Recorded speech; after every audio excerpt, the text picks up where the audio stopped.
അവർ ചെയ്യുന്ന ഓരോ കാര്യങ്ങൾക്കും നിങ്ങളെ കുറ്റക്കാരാക്കിക്കൊണ്ട് നിങ്ങൾ ആരോട് സംസാരിക്കണം, എന്ത് ചെയ്യണം, എങ്ങനെ പ്രവർത്തിക്കണം എല്ലാം നിങ്ങളുടെ കൂടെ നിന്ന് കൺട്രോൾ ചെയ്തുകൊണ്ട് നിങ്ങൾ അവരെ കൺട്രോൾ ചെയ്യുകയാണ് എന്ന് പറയുന്ന, മറ്റുള്ളവരുടെ കൂടെ കറങ്ങി നടന്ന് നിങ്ങളെ ചതിച്ച് നിങ്ങളോട് കള്ളം പറഞ്ഞിട്ട് നീ എന്നെ ചതിക്കുകയാണ്, നീ എന്നോട് കള്ളം പറയുകയാണ് എന്ന് പറയുന്ന നാർസിസിസ്റ്റിൻ്റെ ഒരു സ്വഭാവ രീതി. ഇതിനെ റിവേഴ്സ് സൈക്കോളജിക്കൽ പ്രൊജക്ഷൻ എന്ന് പറയും. ഇതിനെക്കുറിച്ചാണ് ഇന്ന് നമ്മൾ സംസാരിക്കാൻ പോകുന്നത്. അവർ ചെയ്യുന്ന ഓരോ തെറ്റുകളും ഓരോ അബ്യൂസുകളും പരാക്രമണങ്ങളും നിങ്ങളുടെ തലയിലിട്ട് കൊണ്ട് മാനേജ് ചെയ്തു പോകുന്ന ഒരു പ്രത്യേക രീതി. ഈ ടോപ്പിക്കും ചാനലും നിങ്ങൾക്ക് ഇഷ്ടപ്പെട്ട് കഴിഞ്ഞാൽ ചാനൽ ഒന്ന് സബ്സ്ക്രൈബ് ചെയ്യുക, വീഡിയോ ലൈക്ക് ചെയ്ത് നിങ്ങളുടെ അഭിപ്രായം കൂടെ ഒന്ന് കമൻറ്റ് ചെയ്യണം. നമുക്ക് ടോപ്പിക്കിലേക്ക് പോവാം. നിങ്ങൾ കേട്ടിട്ടുണ്ടാവും, നിങ്ങൾ ഒരാൾക്ക് വേണ്ടി എല്ലാം സാക്രിഫൈസ് ചെയ്ത് കൊടുത്തിട്ടും അവർ നിങ്ങൾക്ക് വേണ്ടി ഒന്നും ചെയ്യാതെ തന്നെ അവർ നിങ്ങളോട് പറയും, നീ എനിക്ക് വേണ്ടി ഒന്നും ചെയ്യുന്നില്ല എന്ന്. നിങ്ങളുടെ കൂടെ നിന്ന് നിങ്ങളെ ചതിച്ചതിന് ശേഷം അവർ നിങ്ങളോട് പറയും, നിന്നെ വിശ്വസിക്കാൻ കൊള്ളില്ല എന്ന്.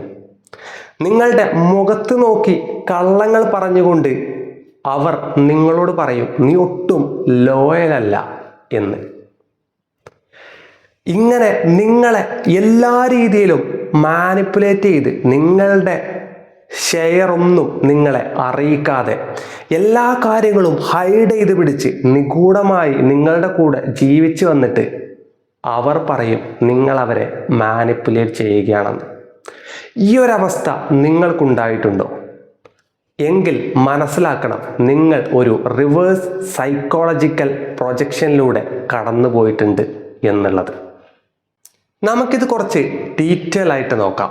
ഇതിലെ ഈ ഒരു പ്രൊജക്ഷൻ എന്ന് പറയുന്നത് ഒരാൾ സ്വന്തം ഫീലിങ്സോ അല്ലെങ്കിൽ സ്വയം ചെയ്യുന്ന കാര്യങ്ങളോ സ്വന്തം അനുഭവങ്ങൾ വെച്ചിട്ടുള്ള ഒരു ജഡ്ജ്മെൻറ്റോ മറ്റൊരാളോട് എടാ ഞാൻ എന്തെങ്കിലും തെറ്റ് ചെയ്യുന്നുണ്ടോ എന്ന് ചോദിച്ച് സ്വയം അക്കൗണ്ടബിലിറ്റി എടുത്ത് റെസ്പോൺസിബിലിറ്റി എടുത്ത് കാര്യങ്ങൾ മനസ്സിലാക്കാൻ ശ്രമിക്കുന്നതിന് പകരം നീ അങ്ങനെ ചെയ്യുന്നുണ്ട് എന്ന് പറഞ്ഞ് അത് മറ്റൊരാളിലേക്ക് അടിച്ചേൽപ്പിക്കുന്നതിനെയാണ് പ്രൊജക്ഷൻ എന്ന് പറയുന്നത്. ഇതിൻ്റെ മെയിൻ കാരണം സ്വന്തം തെറ്റുകൾ അക്സെപ്റ്റ് ചെയ്ത് അക്കൗണ്ടബിലിറ്റി ഏറ്റെടുക്കുന്നത് കുറച്ച് ഡിഫിക്കൽട്ടാണ്. അതിന് നല്ല ഒരു മെൻ്റൽ പ്രോസസ്സിങ്ങും ഒരു പ്രോപ്പർ എമ്പതിയുള്ള നല്ല ഒരു ക്വാളിറ്റി ബിഹേവിയറും വേണം. ഇതിൽ ഏറ്റവും ഈസി ആയിട്ടുള്ളത് അതേ തെറ്റ് മറ്റൊരാളിനെ ബ്ലെയിം ചെയ്യുന്നത് വളരെ ഈസി ആയിട്ടുള്ള ഒരു പ്രോസസ്സാണ്. അതിൽ സ്വയം ഒന്നും നഷ്ടപ്പെടുന്നില്ല. ഇതൊരു എക്സാമ്പിൾ വെച്ച് നോക്കുകയാണെന്നുണ്ടെങ്കിൽ, നിങ്ങളുടെ ഭർത്താവ് ഏതോ ഒരു സ്ത്രീക്ക് മെസ്സേജ് അയച്ചുകൊണ്ടിരിക്കുകയാണ്. നിങ്ങളിത് എങ്ങനെയോ കുറച്ചൊന്ന് നോട്ട് ചെയ്തിട്ടുണ്ട്, പക്ഷെ നിങ്ങൾക്കത് ഉറപ്പില്ല എന്നൊരു സാഹചര്യം. അങ്ങനെ നിങ്ങളൊരു ദിവസം മൊബൈൽ യൂസ് ചെയ്തുകൊണ്ടിരിക്കുമ്പോൾ അയാൾ വന്ന് സഡൻ ആയിട്ട് അങ്ങ് ചോദിക്കും, നീ ആർക്കാ മെസ്സേജ് അയക്കുന്നേ, ഫോൺ കാണിച്ചേ എന്ന് പറഞ്ഞു വരും. നിങ്ങൾ ഫോൺ കൊടുക്കും. അപ്പോൾ അവർ പറയും, നീ എന്താ ചാറ്റ് ഡിലീറ്റ് ചെയ്തോ, അതോ നീ ഹൈഡ് ചെയ്ത് വെച്ചിട്ടുണ്ടോ, കാര്യം പറ, സത്യം പറ. ഇങ്ങനെ അവർ നിങ്ങളെ ചോദ്യം ചെയ്തു തുടങ്ങും. നിങ്ങളിവിടെ നിങ്ങളൊരു തെറ്റും ചെയ്യുന്നില്ല എന്ന് വാദിക്കുന്നതിൽ ഫോക്കസ് ചെയ്ത് അയാളുടെ തെറ്റുകൾ കാണാതെ പോവും, ചോദ്യം ചെയ്യപ്പെടാതെ പോവും. അങ്ങനെ ആ ഒരു ഗ്യാപ്പിലൂടെ അയാൾ സ്വന്തം തെറ്റുകൊണ്ട് മുന്നോട്ട് പോവുകയും ചെയ്യും. ഇതിനെയാണ് റിവേഴ്സ് സൈക്കോളജിക്കൽ പ്രൊജക്ഷൻ എന്ന് പറയുന്നത്. ഇത് കേൾക്കുമ്പോൾ ഭയങ്കര സിമ്പിളാണ്, പക്ഷേ ഇതുണ്ടാക്കുന്ന ഇമ്പാക്റ്റുകളും ഇത് മാനേജ് ചെയ്യാനുള്ള ഒരു കരുത്തും കുറച്ച് ഡിഫറെൻ്റ് ആൻഡ് ഡിഫിക്കൽട്ടായിട്ടുള്ള കാര്യങ്ങളാണ്. ഇനി വേറൊരു സാഹചര്യം നോക്കാം. എപ്പോഴും എല്ലാവരും സംസാരിക്കുന്നതിൻ്റെ ഇടയിൽ കയറി സംസാരിക്കുന്ന ഒരാൾ, മറ്റുള്ളവരെ സംസാരിക്കാനേ സമ്മതിക്കാത്ത ഒരാൾ. നമ്മൾ എന്ത് സംസാരിക്കാൻ തുടങ്ങിയാലും അതിൻ്റെ ഇടയിൽ കൂടെ കയറി സംസാരിച്ച് അത് അവരെക്കുറിച്ച് ആ ടോപ്പിക്ക് കൊണ്ടുപോകുന്ന ഒരാൾ. പെട്ടെന്നൊരു ദിവസം പറയാണ്, നീ എന്നെ സംസാരിക്കാനേ സമ്മതിക്കുന്നില്ല എന്ന്. നിങ്ങൾ ചിന്തിക്കും, ഇത് ഇവൻ ചെയ്യുന്ന സ്വഭാവമല്ലേ, ഇവൻ എന്താ ഇപ്പം ഇങ്ങനെ പറയുന്നത് എന്ന്. അതായത് അയാൾ ചെയ്യുന്ന മിസ്റ്റേക്കാണ് അയാൾ മറ്റൊരാളിലേക്ക് പ്രൊജക്റ്റ് ചെയ്ത് ചൂണ്ടിക്കാണിക്കുന്നത്. ഇത് നിങ്ങൾക്ക് കണക്റ്റിംഗ് ആയിട്ട് തോന്നിയോ? Welcome to projection. ഇനി വേറൊരു സാഹചര്യം നോക്കാം. നിങ്ങളുടെ മാനേജർ എല്ലാവരുടെയും നേടിയെടുക്കുന്ന ഓരോ നല്ല കാര്യങ്ങളുടെയും ക്രെഡിറ്റൊക്കെ എടുത്ത് പോക്കറ്റിലിട്ട് പോകുന്ന ഒരു നാർസിസ്റ്റ് ആണെന്ന് വിചാരിക്കാം. നിങ്ങൾ എന്ത് അച്ചീവ് ചെയ്താലും അതിൻ്റെ ക്രെഡിറ്റ് ഇയാൾ നൈസായിട്ട് അടിച്ചുകൊണ്ട് പോകും. എന്നിട്ട് വലിയ മാനേജറൊക്കെ ഉള്ള, അതായത് അയാളെക്കാൾ ഉയർന്ന ആളുകളുള്ള ഒരു വലിയ മീറ്റിങ്ങിൽ ഇയാൾ എല്ലാവരുടെയും മുന്നിൽ സംസാരിക്കാണ്. ഇവിടെ പല ആളുകളുണ്ട്, മറ്റുള്ളവരുടെ അച്ചീവ്മെൻ്റൊക്കെ അടിച്ചു മാറ്റിയിട്ടാണ് ഇവിടെ പിടിച്ചു നിൽക്കുന്നത് എന്ന്. നിങ്ങൾ സ്വയം ചോദിക്കും, ഇയാൾ അങ്ങനെയല്ലേ ചെയ്യാറ് എന്ന്. ഇത് നിങ്ങൾക്ക് കണക്റ്റിംഗ് ആയിട്ട് തോന്നുന്നുണ്ടോ? Welcome to projection. This is called reverse psychological projection. ഇവിടെ അയാൾ അങ്ങനെ ഒരു ടേം ഉപയോഗിച്ച് സംസാരിക്കുന്ന സമയത്ത് അയാൾ അങ്ങനെ ഒരു തെറ്റ് ചെയ്തില്ല എന്നുള്ള ഒരു റിയാക്ഷനാണ് അയാളിൽ നിന്ന് ഉണ്ടാക്കിയെടുക്കുന്നത്. അങ്ങനെ ഒരു സാഹചര്യം ഉണ്ടാക്കിയെടുത്തു കഴിഞ്ഞാൽ അയാളെ ആരും ചോദ്യം ചെയ്യില്ല എന്നുള്ള ഒരു കോൺഫിഡൻസ് ആണ് അയാൾ ഉണ്ടാക്കിയെടുക്കുന്നത്. പുതിയ ഒരു റിയാലിറ്റി. അവിടെ അയാളൊരു തെറ്റുകാരനല്ല, പക്ഷേ ആ തെറ്റ് ചെയ്യുന്ന മറ്റുള്ള ആളുകൾ അവിടെ ഉണ്ട്. ഇനിയിപ്പോൾ നിങ്ങളൊരു സാഹചര്യത്തിൽ അങ്ങനെ ചോദിച്ചു കഴിഞ്ഞാൽ ചിലപ്പോൾ ഇവർ പറയുന്ന മറുപടി, ഞാൻ അങ്ങനെ ചെയ്യൂ, നീ കണ്ടിട്ടുണ്ടോ, ഞാനന്ന് മീറ്റിങ്ങിൽ പോലും എല്ലാവരുടെയും മുമ്പിൽ വെച്ച് സംസാരിച്ച് നീ കേട്ടതല്ലേ എന്ന് ചോദിക്കും. അതായത് അയാൾക്ക് ആ ഒരു സാഹചര്യം ഓവർകം ചെയ്ത് മുന്നോട്ട് പോകാൻ വേണ്ടിയിട്ടുള്ള ഒരു വഴി അയാൾ അന്നവിടെ ഉണ്ടാക്കി വെച്ചിട്ടുണ്ട്. നമ്മുടെ ഒരു ഫാമിലി സിസ്റ്റത്തിലും ഇതിന് സമാനമായിട്ടുള്ള ഒരു സംഭവം നടക്കാറുണ്ട്. ചിലപ്പോൾ എല്ലാവർക്കും കണക്റ്റിംഗ് ആയിട്ട് തോന്നുന്നത് ഇതായിരിക്കും. അതൊന്ന് നോക്കാം. നമ്മളൊരു വീട്ടിൽ താമസിക്കുന്ന സമയത്ത് അല്ലെങ്കിൽ ജീവിക്കുന്ന സമയത്ത് നമ്മുടെ പാരൻസ് ചെറുപ്പത്തിൽ നമ്മളെ പല കാര്യങ്ങൾ വെച്ചിട്ട് കൺട്രോൾ ചെയ്യും. ഇതിൽ മെയിൻ ആയിട്ടുള്ളൊരു കാര്യമാണ്, നിങ്ങളൊരു നോ പറയുന്ന സമയത്ത് അവർ എങ്ങനെയെങ്കിലും ഇമോഷണലി ഒക്കെ ഒരു ഫീലിങ്സ് ഒക്കെ എക്സ്പ്രസ് ചെയ്തുകൊണ്ട് എങ്ങനെയെങ്കിലും നിങ്ങളെ കൊണ്ട് ആ ഒരു കാര്യം സമ്മതിപ്പിക്കും. അവിടെ നിങ്ങൾ പറഞ്ഞ നോ, നിങ്ങൾക്കൊരു ഡ്രസ്സ് ഇഷ്ടപ്പെട്ടില്ല, ഒരു കളർ ഇഷ്ടപ്പെട്ടില്ല, നിസ്സാരമായിട്ടുള്ളൊരു കാര്യമാണ്. അവിടെ ആ മാതാപിതാക്കൾ നിങ്ങളെ കൺവിൻസ് ചെയ്ത് ആ ഒരു നോ എന്ന് നിങ്ങൾ പറഞ്ഞതിനെ തിരുത്തി നിങ്ങളെ കൊണ്ട് അത് ചൂസ് ചെയ്യിപ്പിക്കുന്നു, ഇഷ്ടപ്പെടുത്തുന്നു. നിങ്ങൾ പഠിക്കാൻ പോകുന്ന സമയത്ത് നിങ്ങൾക്ക് ഇഷ്ടമില്ലാത്ത ഒരു സംഭവം നിങ്ങളെ കൊണ്ട് പഠിപ്പിക്കുന്നു. നിങ്ങളത് നോ പറഞ്ഞിട്ടും അത് അക്സെപ്റ്റ് ചെയ്യാതെ ഇങ്ങനെ പുഷ് ചെയ്ത് ആ നോ എന്ന് പറയുന്ന വാക്ക് ഉപയോഗിക്കാനുള്ള ഒരു കപ്പാസിറ്റി നിങ്ങൾക്ക് പതിയെ നഷ്ടപ്പെടുന്നു. ഇതൊരു പാറ്റേൺ ആയിട്ട് വരുമ്പോൾ ഈ നഷ്ടം സംഭവിക്കും. അത് നോർമൽ ആൻഡ് നാച്ചുറൽ ആണ്. പക്ഷെ ഇതിൻ്റെ ഒരു പ്രശ്നം വരുന്നത്, നിങ്ങളൊരു വലിയ പ്രശ്നത്തിൽ പോയി ചാടുന്ന സമയത്ത് ഇതേ മാതാപിതാക്കൾ നിങ്ങളോട് ചോദിക്കും, നീ എന്താ പറ്റില്ല നോ എന്ന് പറയാതിരുന്നത്, നിനക്കെന്താ നോ പറയാൻ അറിയില്ലേ, നിനക്ക് നോ പറയാനുള്ള കോൺഫിഡൻസ് ഇല്ലേ? ആ കോൺഫിഡൻസ് ഇല്ലാതാക്കിയത് ഇവരാണെന്നുള്ളത് ഇവർ അംഗീകരിക്കില്ല, ഇവരത് അക്സെപ്റ്റ് ചെയ്യില്ല, ഇവരത് മനസ്സിലാക്കാൻ ശ്രമിക്കത്തേയില്ല. ഇതും ഒരു പ്രൊജക്ഷനാണ്. അവർ ചെയ്ത ഒരു തെറ്റിൻ്റെ ഇമ്പാക്റ്റാണ് ഇത് എന്നവർ മനസ്സിലാക്കുന്നില്ല. ഇതുപോലെ തന്നെയാണ് ഒരു കുട്ടിയെ ചെറുപ്പത്തിൽ വളരെ മോശമായിട്ട് അബ്യൂസ് ചെയ്തുകൊണ്ടാണ് വളർത്തുന്നത്. ഒരു രീതിയിലുള്ള സ്നേഹമോ പരിഗണനയോ സപ്പോർട്ടോ ആ കുട്ടി ആഗ്രഹിക്കുന്ന ഒന്നും ഈ മാതാപിതാക്കൾ പ്രൊവൈഡ് ചെയ്തിട്ടില്ല, ശ്രദ്ധിച്ചിട്ടില്ല. അവരുടെ ജീവിതം പടുത്തുയർത്തുന്നതിൻ്റെ തിരക്കിലായിരുന്നു അവർ എന്ന് വിചാരിക്കാം. എന്നിട്ട് വളർന്ന് വലുതായി സ്വന്തം കാര്യങ്ങൾ സ്വയം ചെയ്യാൻ പറ്റാത്ത ഒരു അവസ്ഥ ഈ മാതാപിതാക്കൾക്ക് വരുമ്പോൾ ഈ മക്കൾ അവരെ നോക്കുന്നില്ല, മക്കൾ അവരെ സ്നേഹിക്കുന്നില്ല, മക്കൾ അവരോട് സ്നേഹത്തോടെ പെരുമാറുന്നില്ല, മക്കൾ അവരോട് നല്ല രീതിയിൽ സംസാരിക്കുന്നില്ല, മക്കൾ അവരെ ബഹുമാനിക്കുന്നില്ല. ഇങ്ങനെ തുടങ്ങി ഇല്ലാത്ത പരാതികളൊന്നും ഉണ്ടാവില്ല. പക്ഷെ ഈ മാതാപിതാക്കളും ഇതൊന്നും ചെയ്തിട്ടില്ല. ഈ മക്കളെ വളരെ ക്രൂരമായിട്ടാണ് വളർത്തിയത് എന്ന് മാതാപിതാക്കൾ മനസ്സിലാക്കില്ല.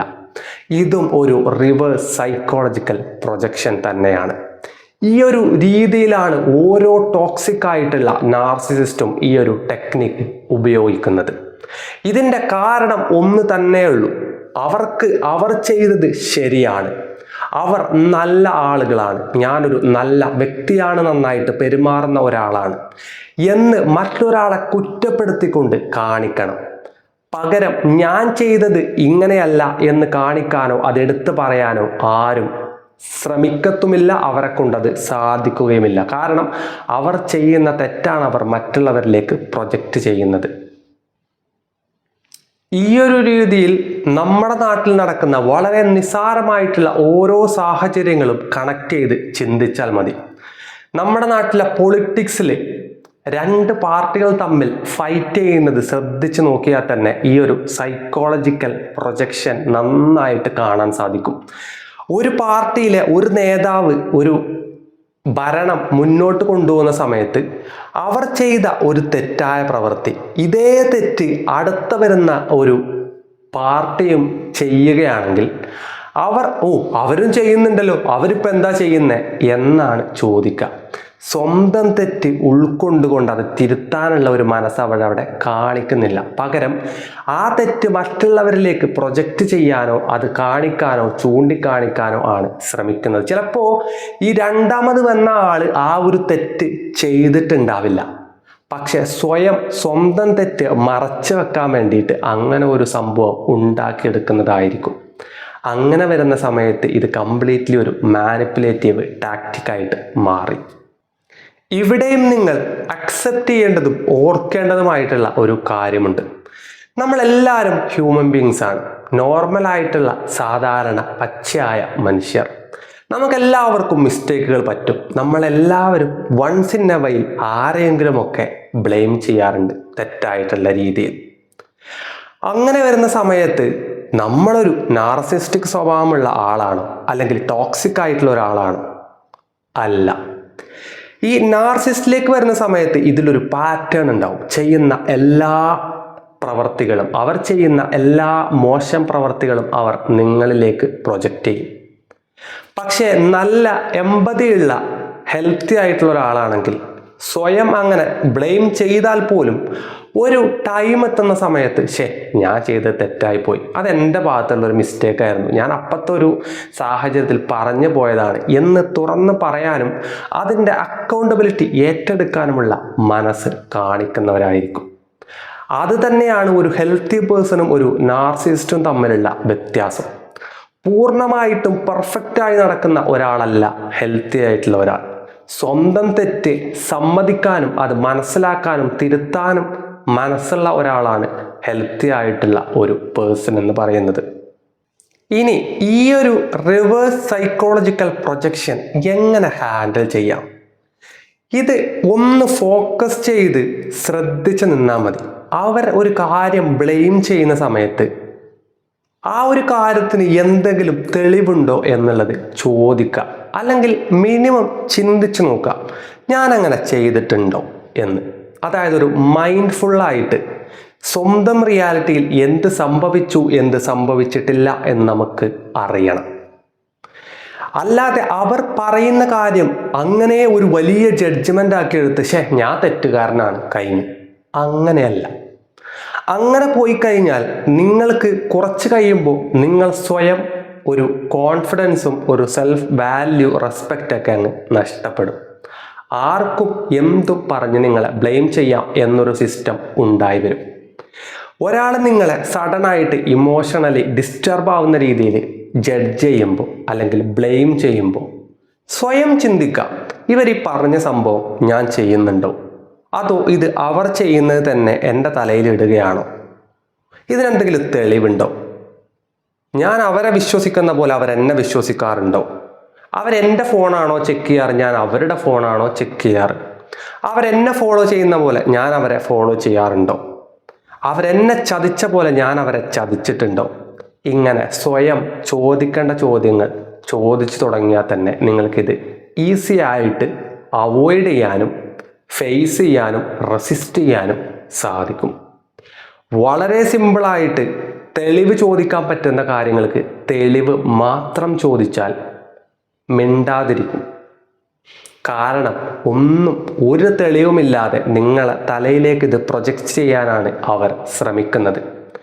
അത് നിങ്ങൾക്ക് സാധിക്കണമെങ്കിൽ ഇമോഷൻസ് പ്രോപ്പറായിട്ട് കൺട്രോൾ ചെയ്യാനുള്ള ഒരു ബൗണ്ടറി നിങ്ങൾക്ക് വേണം. Finally, protect your ability to trust yourself. സ്വയം വിശ്വസിക്കാനുള്ള ആ ഒരു self belief whatever happens അത് പ്രൊട്ടക്റ്റ് ചെയ്യണം. സോ ഇനി അങ്ങോട്ട് നിങ്ങൾ കോൺസ്റ്റൻ്റ് ആയിട്ട് എപ്പോഴും അപ്പോളജൈസ് ചെയ്യുന്നുണ്ടെങ്കിൽ, എപ്പോഴും സ്വയം ഡിഫെൻഡ് ചെയ്യുന്നുണ്ടെങ്കിൽ, എപ്പോഴും സ്വന്തം റിയാലിറ്റി ചോദ്യം ചെയ്യപ്പെടുന്നുണ്ടെങ്കിൽ, ഫുള്ളി കൺഫ്യൂസ്ഡ് ആണെങ്കിൽ അവിടെ നിന്നൊന്ന് മാറി നിൽക്കുക. എന്നിട്ട് സ്വയം ഒന്ന് ചോദിക്കുക, വാട്ട് ഈസ് ഹാപ്പനിങ്. ഒരു കാര്യം മനസ്സിലാക്കുക, നിങ്ങളൊരു മിററിൻ്റെ മുമ്പിൽ വന്നു നിന്നുകൊണ്ട് നോക്കിയാൽ നിങ്ങൾക്ക് നിങ്ങളെ തന്നെയാണ് കാണാൻ സാധിക്കുക. ആ പറയുന്ന പോലെ തന്നെയാണ് അവരുടെ മുമ്പിൽ നിന്ന് നിങ്ങൾ സംസാരിക്കുമ്പോൾ അവരുടെ ആ ഒരു ബ്ലെയിം അതുപോലെ നിങ്ങളിലേക്ക് വരും. അത് വരാതിരിക്കണമെങ്കിൽ സ്വന്തം റിയാലിറ്റി എന്താണെന്ന് സ്വയം മനസ്സിലാക്കാനുള്ള ഒരു സാഹചര്യം നിങ്ങൾക്ക് വേണം. സോ ഇങ്ങനെയുള്ള ഒരു സാഹചര്യത്തിന് സ്ട്രോങ് ആയിട്ട് നേരിടേണ്ടത് വലിയ ഒരു ആർഗ്യുമെന്റ്സിലൂടെയല്ല, പകരം റിലാക്സ് ആയിട്ട് സ്വന്തം റിയാലിറ്റി എന്താണെന്നുള്ളത് പീസ്ഫുള്ളായിട്ട് ചിന്തിച്ച് മനസ്സിലാക്കി ഫോളോ അപ്പ് ചെയ്ത് മുന്നോട്ട് പോകുന്നതിലാണ്. ചോദ്യങ്ങൾ ചോദിക്കേണ്ടിടത്ത് ചോദിക്കുന്നതിലാണ്. മൗനം പാലിക്കേണ്ടിടത്ത് മൗനം പാലിക്കുന്നത് തന്നെയാണ് നല്ലത്. ഇമോഷൻസ് കൺട്രോൾ ചെയ്യുന്നതാണ് ഏറ്റവും ബെസ്റ്റ് ഒരു വെപ്പൺ എന്ന് പറയുന്നത്. അതെപ്പോഴും മനസ്സിലാക്കിക്കൊണ്ട് മുന്നോട്ട് പോകണം. സോ ഈ ടോപ്പിക് ഇത്രയേ ഉള്ളൂ. ഇതിൽ നിങ്ങൾക്ക് എന്ത് സംശയങ്ങളുണ്ടെങ്കിലും നിങ്ങൾക്ക് കമൻറ്റിലൂടെ ചോദിക്കാം. വീഡിയോ ഇഷ്ടപ്പെട്ട് കഴിഞ്ഞാൽ ഒന്ന് ലൈക്ക് ചെയ്ത് ചാനലൊന്ന് സബ്സ്ക്രൈബ് ചെയ്യണം. So stay aware, stay grounded, B empathetic.